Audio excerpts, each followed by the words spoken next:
from RAF bombers, they seem almost quaint.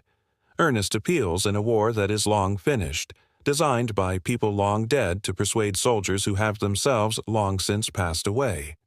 Yet in their time, these simple pieces of paper were understood by both sides to be weapons of genuine strategic consequence.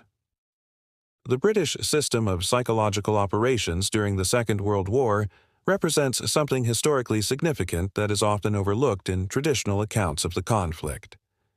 Where we remember Bletchley Park for its code-breaking and the RAF for its bombing campaigns, we often overlook the quiet, unglamorous work of those who recognize that wars could be won, or at least decisively influenced, not merely through the projection of explosive force, but through the careful, systematic manipulation of information and psychology.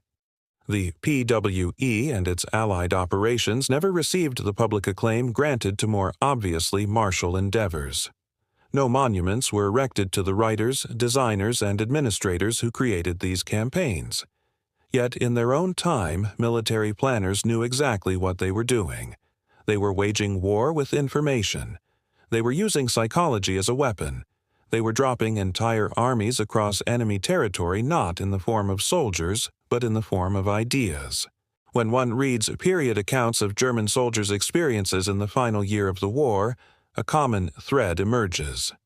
Soldiers report feeling surrounded by uncertainty, by information that contradicted official narratives, by a mounting conviction that continuation was pointless. Some of this surely came from the soldiers' own observations of the military situation, but some came from the constant, unrelenting barrage of carefully crafted messages that rained down on them from the sky. The leaflets arrived on nights when bombers came, and on nights when no bombers came. They arrived in occupied cities and on remote stretches of front line. They addressed soldiers in their own regional dialects. They spoke to their fears and their longings.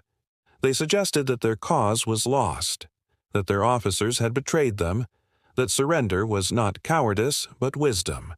Not all soldiers believed these messages, but some did, and the cumulative psychological weight across millions of individuals was substantial. This was Britain's invisible war fought with information and psychology rather than explosives and steel. It required no tanks, no artillery, no ships. It required only the capacity to understand how ordinary men food and hastily produced. Reading them now, decades after they were scattered from RAF bombers, they seem almost quaint.